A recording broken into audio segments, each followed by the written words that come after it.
Hello मेरे दोस्तों। तो आप लोग सभी मस्त होंगे, उम्मीद है। क्लास 10th का रिफ्लेक्शन ऑफ लाइट का ये तुम्हारा पार्ट 4 वीडियो है।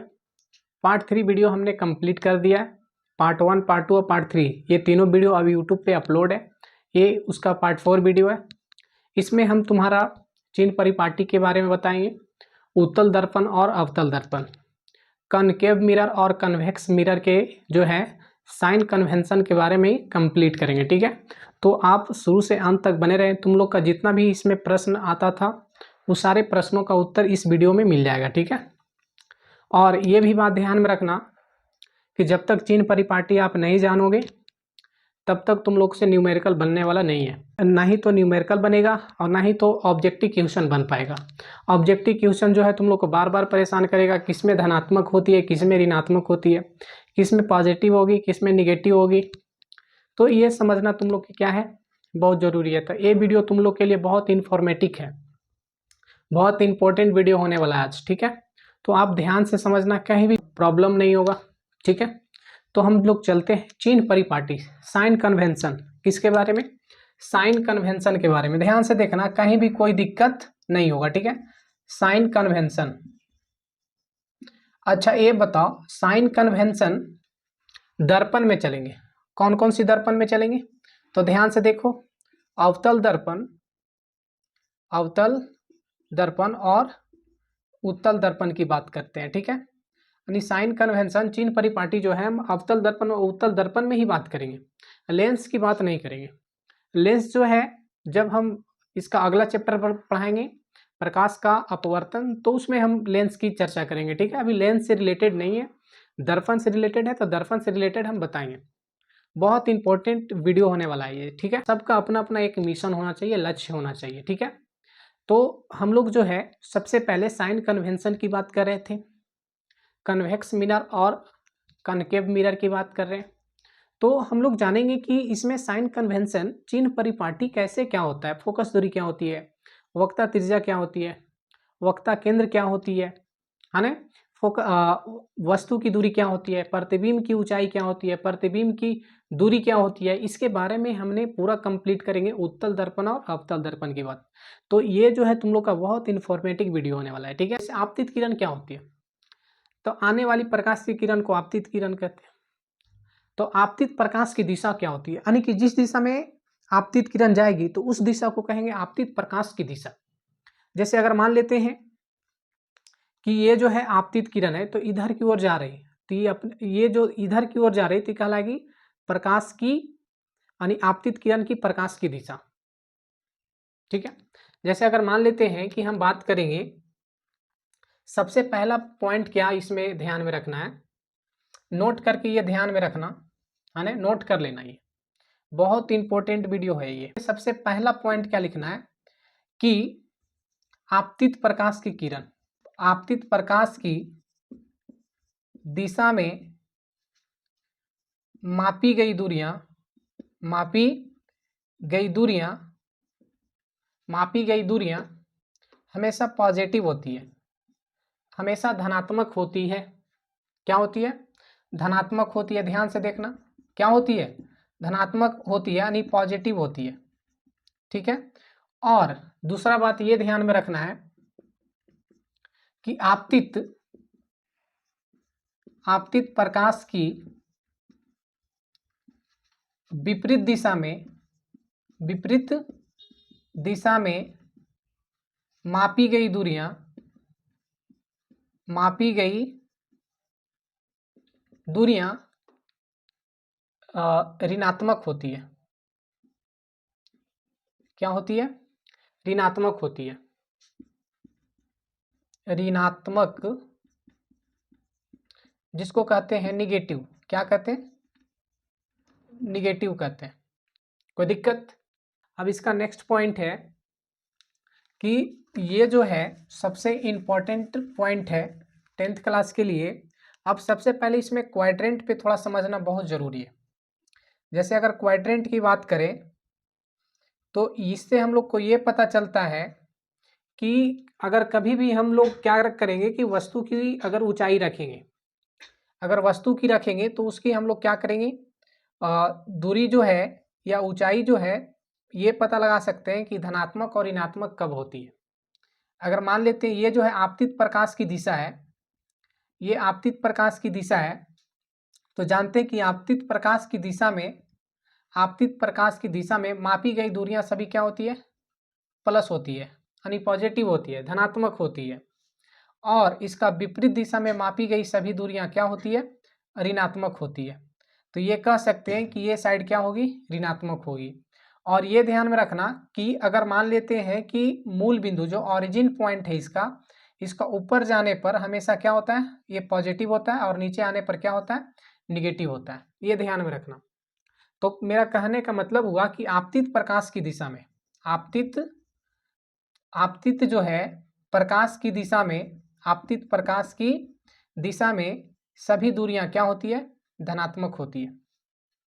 और अगर उसका विपरीत नापेंगे तो इसके बारे में बहुत अच्छा से समझ में आएगा। सबसे पहले ये ध्यान में रखना है, ये 2 पॉइंट याद रखना कि आपतित प्रकाश की दिशा में मापी गई दूरियां धनात्मक, आपतित प्रकाश की विपरीत दिशा में मापी गई दूरियां ऋणात्मक।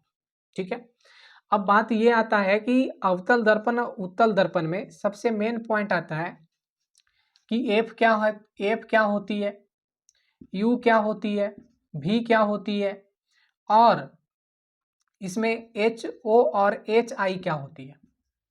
सबसे इंपॉर्टेंट टॉपिक है ये कि एफ क्या होती है, यू क्या होती है, भी क्या होती है, एच ओ क्या होती है, और एच आई क्या होती है। तो एफ का मतलब होता है फोकस दूरी, फोकस दूरी जिसको फोकल डिस्टेंस भी कह सकते हैं।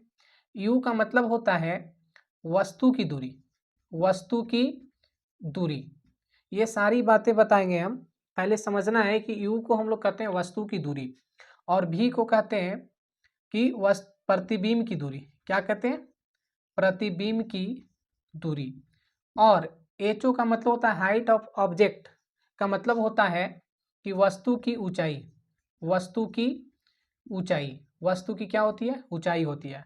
और एच आई का मतलब होता है प्रतिबिंब की ऊंचाई, प्रतिबिंब की ऊंचाई। ये तुम्हारा उत्तल दर्पण हो या अवतल दर्पण हो, ये पांचों बात को क्या रखना है, ध्यान में रखना है कि एफ को हम लोग फोकस दूरी कहते हैं, यू को हम लोग वस्तु की दूरी कहते हैं, भी को प्रतिबिंब की दूरी कहते हैं, एच ओ का मतलब होता है वस्तु की ऊंचाई, और एच आई का मतलब होता है प्रतिबिंब की ऊंचाई। अब समझना है कि एच ओ जिसको हम लोग कहते हैं हाइट ऑफ ऑब्जेक्ट, क्या कहते हैं, हाइट ऑफ ऑब्जेक्ट कहते हैं। अब ध्यान से समझना है एच आई, तो एच आई का मतलब होता है हाइट ऑफ इमेज। क्या होता है, हाइट ऑफ इमेज होता है। तो हाइट ऑफ इमेज, और एच ओ का मतलब होता है हाइट ऑफ ऑब्जेक्ट। तो एच ओ मतलब वस्तु की ऊंचाई, और एच आई का मतलब होता है प्रतिबिंब की ऊंचाई। अब इसका नेक्स्ट पॉइंट है कि अगर मान लेते हैं कि अवतल दर्पण हो, कौन सी दर्पण हो, अवतल दर्पण हो, तो एफ प्लस में होगी कि माइनस में होगी, यानी फोकस दूरी धनात्मक होगी, ऋणात्मक होगी, यू धनात्मक होगी, ऋणात्मक होगी। कहने का मतलब ये सारी बातें समझ में आएगा, और उत्तल और अवतल दोनों में। ठीक है। तो सबसे पहले हम लोग चलते हैं अवतल दर्पण। अवतल दर्पण ये तुम्हारा कौन दर्पण हुआ, अवतल दर्पण हुआ। ठीक है। ये जो है तुम्हारा प्रधान अक्ष है, ये तुम्हारा कौन हो गया, प्रधान अक्ष हो गया। ये तुम्हारा ध्रुव हो गया, पी हो गया। और ये जान लेना जरूरी है कि सभी दूरियां ध्रुव से मापी जाती है, जो कि मैंने पिछले वीडियो में बहुत अच्छे ढंग से बताया है कि कोई भी दूरी मापेंगे, चाहे वो फोकस दूरी हो, वस्तु की दूरी हो, प्रतिबिंब की दूरी हो, या वस्तु की ऊंचाई हो, सॉरी वस्तु की ऊंचाई की बात थोड़ा सा अलग हो गया, यानी ये तीनों की बात आएगा तो ये हमेशा कहाँ से मापेंगे, तो ध्रुव से मापेंगे, पी से मापेंगे, पोल से मापेंगे। और यही जो है इसका ओरिजिन पॉइंट होगा दर्पण की, दर्पण की जो मूल बिंदु होगा पी को मानेंगे, उसके अनुसार से इसका भी ओरिजिन पॉइंट मूल बिंदु कौन होगा, ओ होगा। तो सेम इसी तरीका से ये मापेंगे। इसका जो है हम यहाँ पे बताएंगे कि किस तरह से क्या करेंगे, यूज करेंगे। सबसे पहले समझो कि ये जो तुम्हारा अवतल दर्पण है, अवतल दर्पण की ये जो तुम्हारा हुआ, ये जो तुम्हारा हुआ इसको कहते हैं वक्रता केंद्र। क्या कहते हैं, जो कि मैंने पिछले वीडियो में बताया कि सी को वक्रता केंद्र कहते हैं। वक्रता केंद्र और ध्रुव के बीच के बिंदु को कहते हैं फोकस, मुख्य फोकस। क्या कहते हैं, मुख्य फोकस। और ये भी बताए थे कि मुख्य फोकस और मुख्य अक्ष क्या होती है, अलग अलग होती है। ये मुख्य फोकस हुआ, लेकिन प्रधान अक्ष को मुख्य अक्ष के नाम से जाना जाता है। तो सबसे पहले देखो, वक्ता केंद्र और ध्रुव के बीच बिंदु को हम लोग क्या कहते हैं, मुख्य फोकस के नाम से जाना जाता है। ठीक है, इसको फोकस दूरी भी कहते हैं, कि ध्रुव से फोकस के बीच की दूरी को क्या कहेंगे, फोकस दूरी कहेंगे। यानी कि सभी दूरियां जो होगी कहाँ से मापेंगे हम लोग, ध्रुव से मापेंगे।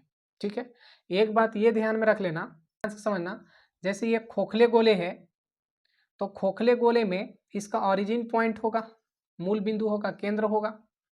अब केंद्र होगा तो अगर मान लेते हैं कि इसको दो भाग में हम लोग बांटे, दो भाग में बांटे, तो अगर बाहरी तरफ अगर स्थित है, अगर बाहरी तरफ स्थित है तो वो होगा तुम्हारा अवतल दर्पण, क्या होगा।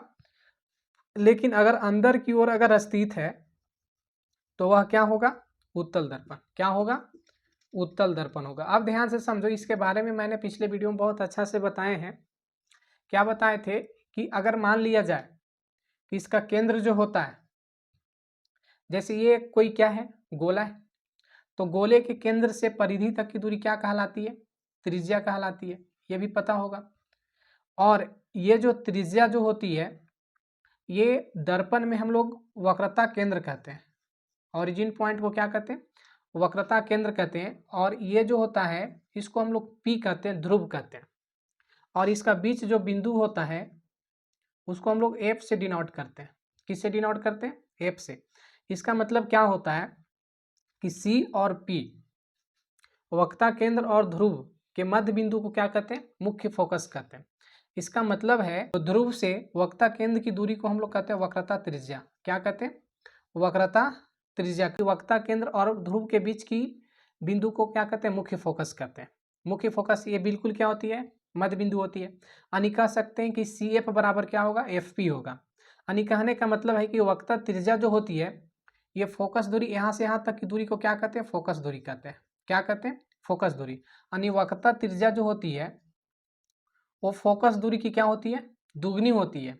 और फोकस दूरी वक्ता त्रिज्या की क्या होती है, आधी होती है। जैसे ये दो गुना में है तो इधर कहाँ आएगा, भागा में, तो एफ बराबर क्या बनेगा, r/2 बनेगा, r/2 बनेगा। इसका जो है नेक्स्ट वीडियो में हम बहुत अच्छा से भी डिफाइन करेंगे, क्योंकि ये बातें जो है प्रूव करेंगे। ये जो है इसका थ्योरी जो है इसको हम क्या करेंगे, प्रूव करेंगे। तो बात यहाँ पे ये समझना है कि अगर कोई खोखला गोला हो तो अवतल दर्पण को जो है बाहर की ओर स्थित करते हैं, है ना, उभरा हुआ भाग रस्थित होता है, और इसमें धंसा हुआ भाग क्या होता है, रस्थित होता है। कोई दिक्कत। और अवतल दर्पण के जो प्रवर्तक सतह होता है वो धंसा हुआ रहता है, इसका प्रवर्तक सतह क्या होता है, उठा हुआ रहता है।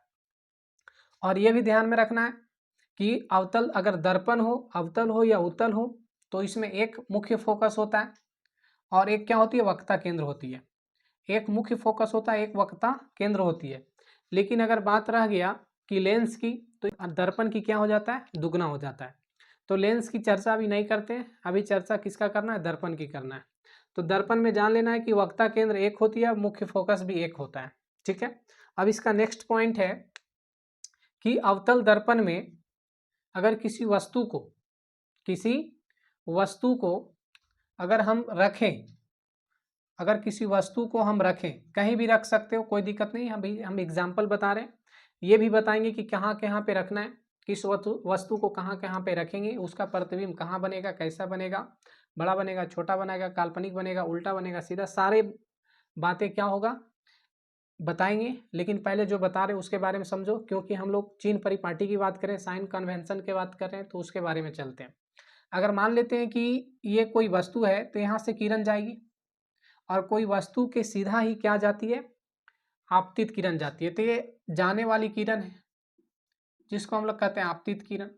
और ये पता होना चाहिए कि दर्पण पर अगर किसी वस्तु को पड़ता है, दर्पण पे कोई प्रकाश की किरण पड़ता है तो मुख्य फोकस से होकर गुजरती है। कहाँ से होकर गुजरती है, मुख्य फोकस से होकर गुजरती है। लेकिन कोई अगर वक्रता केंद्र से जाती है तो वह पुनः वक्रता केंद्र से ही वापस लौट जाती है। यानी मुख्य फोकस से कब आएगा, जब किरण अनंत से आएगी और दर्पण से प्रवर्तन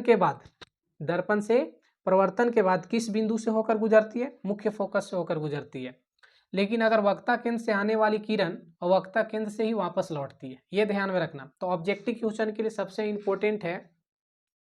इम्पोर्टेंट ये बात है कि वक्ता केंद्र से आने वाली रेखा वक्रता केंद्र से ही वापस लौटती है, रिफ्लेक्स होकर यह क्या होती है, वापस लौट जाती है वक्रता केंद्र से, यानी वक्रता केंद्र से आने वाली रेखा वक्रता केंद्र से ही जाती है, यानी वक्रता केंद्र से आने वाली रेखा उसी रास्ते से पुनः वापस लौट जाती है।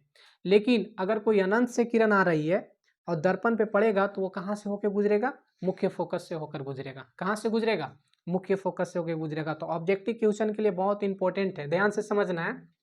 अब देखो, अभी जस्ट बताएं कि अगर मान लेते हैं इस तरह की बात आया इसमें कि अगर मान लेते हैं कोई वस्तु है, वस्तु क्या है, मान लिए ए और बी जो है वस्तु की ऊंचाई हो गया, और वस्तु की ऊंचाई है तो इसका आपतित किरण इस तरह से जाएगा, और जब आपतित किरण जो है दर्पण पे पड़ेगा तो दर्पण से कहाँ होकर वापस गुजरेगा, तो मुख्य फोकस से होकर वापस गुजरता है। कहाँ से होकर गुजरता है, मुख्य फोकस। अब समझो कि मुख्य फोकस से होकर अगर वापस गुजरेगा, कहाँ से होकर गुजरेगा, मुख्य फोकस से होकर वापस गुजरता है। अब ध्यान से समझना कि अगर कोई भी किरण अगर दर्पण पे पड़ेगी तो हमेशा कहाँ से होकर गुजरेगी, मुख्य फोकस से होकर गुजरेगी। और अगर यहाँ से किरण अगर हम लोग मान लेते हैं वक्रता केंद्र से जाएगी, वक्रता केंद्र से जाएगी तो यह पुनः उसी रास्ते से वापस लौट जाती है। क्योंकि अगर मान लेते हैं इधर से ये किरण जो है जाएगी तो पुनः दर्पण से पढ़कर फिर पुनः उसी रास्ते से क्या होगी, गुजरेगी। क्योंकि पहले भी हम ये बताए हैं कि वक्रता केंद्र से जाने वाली रेखा वक्रता केंद्र से ही वापस लौट जाती है।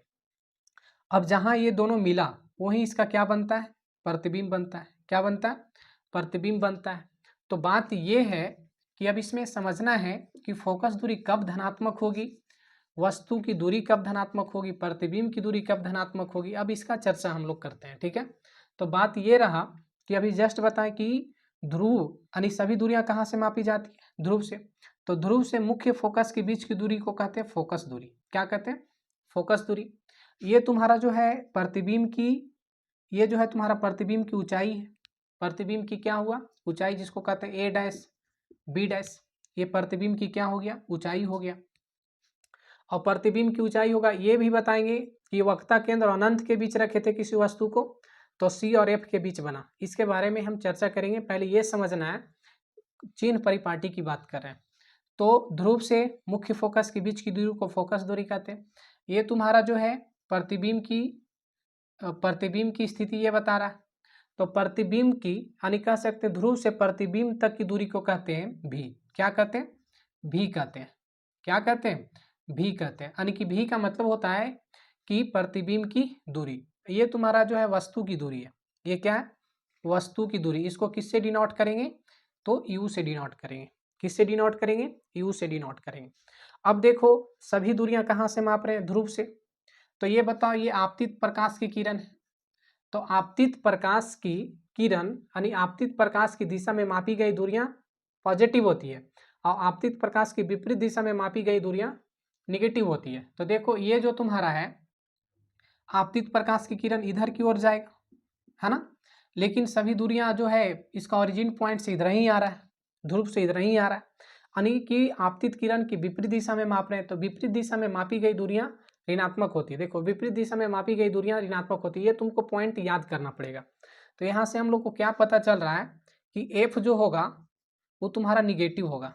क्यों निगेटिव होगा, क्योंकि ध्रुव से हम लोग उल्टा माप रहे हैं, ये आपतित प्रकाश की विपरीत दिशा में माप रहे हैं। भी जो है इधर ही बन रहा है, इसका मतलब है कि भी जो होगा वो निगेटिव होगा।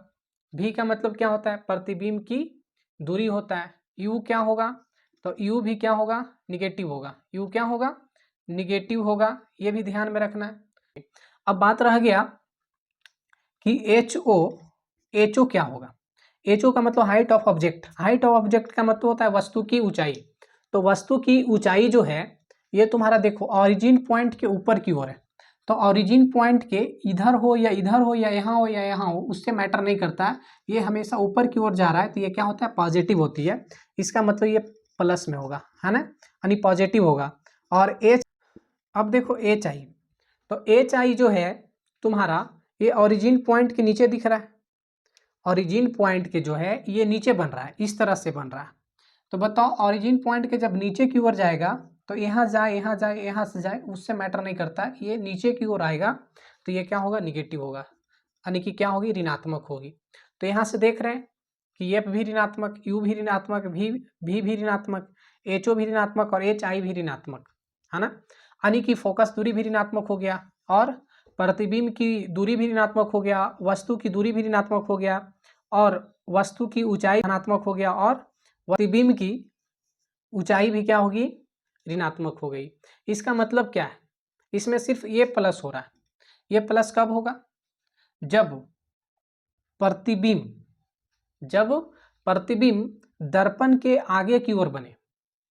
जैसे ये दर्पण जो है प्रवर्तक सतह के आगे की ओर है, तो दर्पण के जब आगे की ओर बनता है, प्रवर्तक सतह की ओर जब कोई प्रतिबिंब बनता है तो हमेशा वास्तविक प्रतिबिंब बनता है। कैसा प्रतिबिंब बनता है, वास्तविक प्रतिबिंब बनता है। और वास्तविक प्रतिबिंब हमेशा उल्टा होता है। ये ध्यान में रखना कि वास्तविक प्रतिबिंब हमेशा क्या होता है, उल्टा होता है। वास्तविक प्रतिबिंब क्या होता है, उल्टा होता है। क्या होता है, उल्टा होता है। लेकिन काल्पनिक प्रतिबिंब हमेशा क्या होता है, सीधा होता है। क्या होता है, सीधा होता है। तो वास्तविक प्रतिबिंब हमेशा उल्टा होता है और काल्पनिक प्रतिबिंब हमेशा सीधा होता है।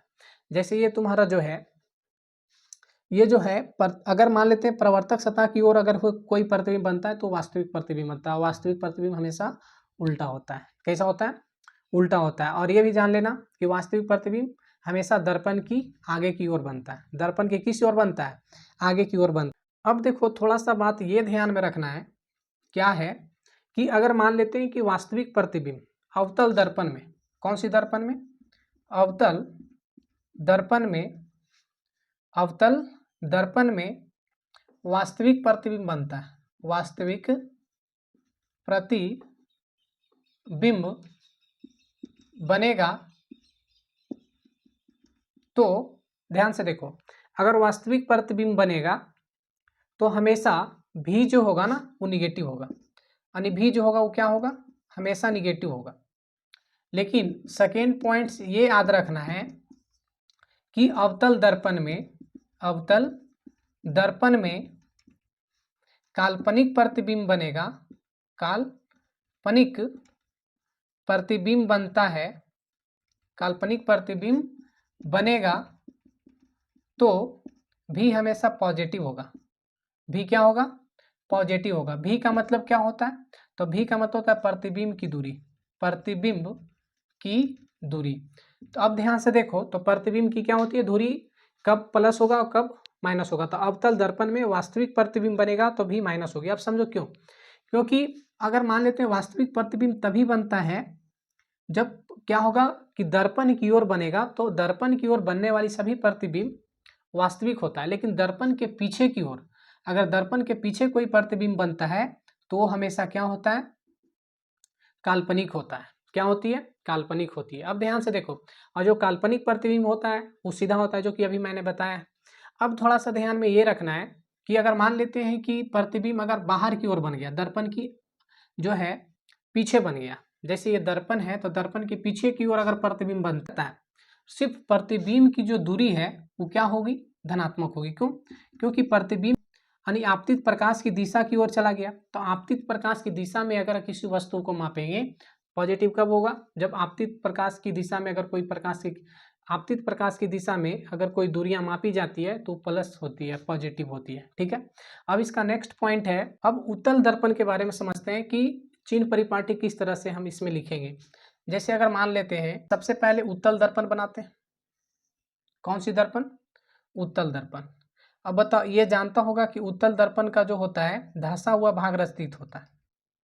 कौन सा भाग रस्थित होता है, धंसा हुआ भाग। ये तुम्हारा प्रधान अक्ष होता है। कौन सी अक्ष होता है, प्रधान अक्ष होता है। और जानता होगा कि इसका वक्रता केंद्र, मुख्य फोकस जो होता है दर्पण के पीछे होता है। कहाँ होता है, दर्पण के पीछे होता है। तो मान लेते हैं सी यहाँ है और एफ यहाँ है, क्योंकि ये भी बताएं कि ये दोनों के बीच होता है। ध्रुव और वक्रता केंद्र के बीच बिंदु को क्या कहते हैं, मुख्य फोकस कहते हैं, पी कहते हैं, सॉरी एफ कहते हैं। क्या कहते हैं, एफ कहते हैं। अब मान लेते हैं कि ये भी जानना जरूरी है कि उत्तल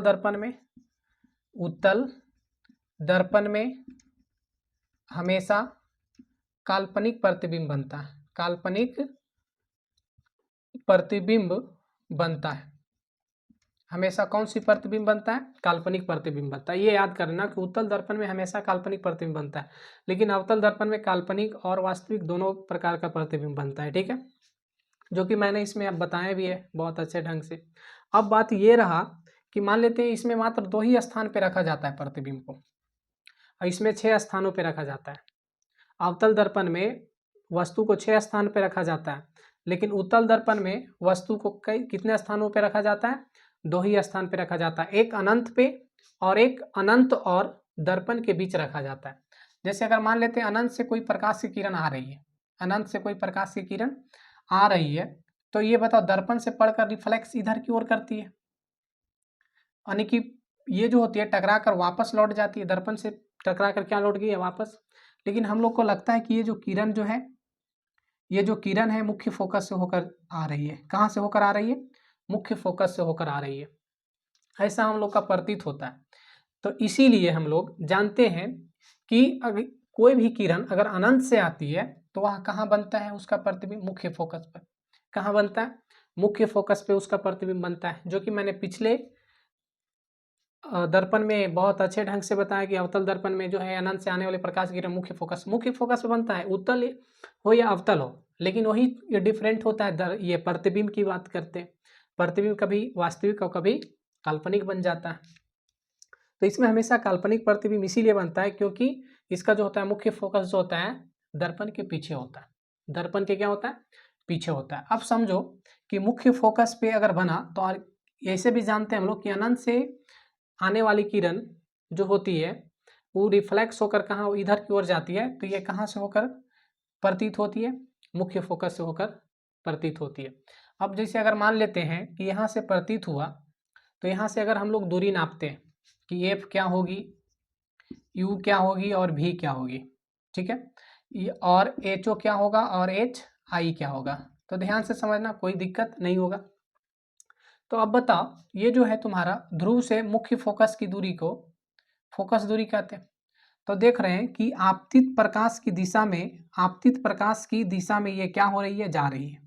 तो आप ध्रुव से अगर आपतित प्रकाश की दिशा में अगर कोई भी दूरियां मापेंगे तो हमेशा पॉजिटिव होगी, इसीलिए इसमें क्या होता है? फोकस दूरी धनात्मक होती है। तो इसमें फोकस दूरी क्या होगी? धनात्मक हो गई।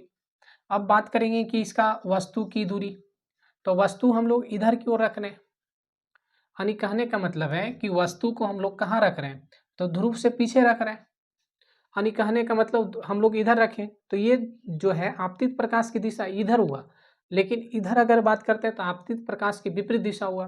तो विपरीत दिशा में ध्रुव से मापेंगे तो ध्रुव से मापने वाली दूरियां सभी क्या होगी? ऋणात्मक होगी।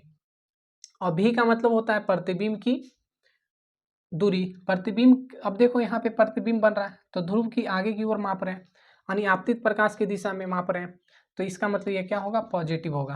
क्या होगा? पॉजिटिव होगा। एचओ का मतलब होगा हाइट ऑफ ऑब्जेक्ट। तो देखो सबसे पहले इसका मतलब है कि दूरी जो है वस्तु को हम लोग इधर रखें, और इधर रखे हैं तो ये निश्चित है कि प्रधान अक्ष के ऊपर रखें।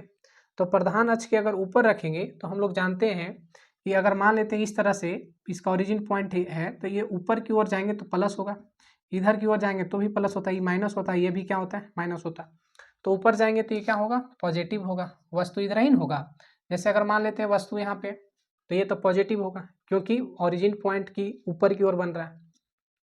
अब मान लेते हैं कि ये इसमें हमेशा काल्पनिक प्रतिबिंब बनता है, तो काल्पनिक प्रतिबिंब जो होता है हमेशा क्या होता है? सीधा होता है और प्रतिबिंब के पीछे होता है। और ये जान लो कि जैसे अगर अनंत पे है तो मुख्य फोकस पे बनेगा, और अनंत और इसके बीच रखेंगे तो धीरे धीरे क्या बनेगा कि धीरे धीरे ये जो है आगे की ओर बढ़ते जाएगा। क्या होगा? बढ़ते जाएगा। तो जैसे मान लेते हैं कि प्रतिबिंब जो है यहाँ बन गया, इसका प्रतिबिंब कहाँ हो गया? यहाँ बन गया। आगे भी बन सकता है, मान लेते हैं इधर की ओर भी बन गया। तो कहने का मतलब है कि अगर इसका प्रतिबिंब जो होगा हमेशा जो होगा कि आपतित प्रकाश की दिशा में होगा, तो आपतित प्रकाश की दिशा में होगा तो ये हमेशा क्या होगा? पॉजिटिव होगा। क्या होगा? पॉजिटिव होगा। ये ध्यान में रखना। तो इसमें इतना ही सारे बात को क्या करना है? ध्यान में रखना है। लेकिन इसमें 2 बात ध्यान में रखना है कि वास्तविक बनेगा तो भी माइनस होगा, काल्पनिक बनेगा तो भी प्लस होगा। काल्पनिक बनेगा तो दर्पण किधर बनेगा? और प्रकाश की विपरीत दिशा में, ये सॉरी, प्रकाश की दिशा में चला जाएगा, यानी आपतित प्रकाश की दिशा में चला जाएगा, तो आपतित प्रकाश की दिशा में सभी दूरियां धनात्मक होती है, ये भी बात ध्यान में रखना है। तो इतना ही सारे बात जो था हम लोग को क्या करना है, कॉपरेट करना है। और इससे रिलेटेड इसका आगे नेक्स्ट पॉइंट पे भी देखेंगे हम लोग, है ना। इसका नेक्स्ट पॉइंट क्या होता है, इसके बारे में भी हम लोग चलते हैं, ठीक है।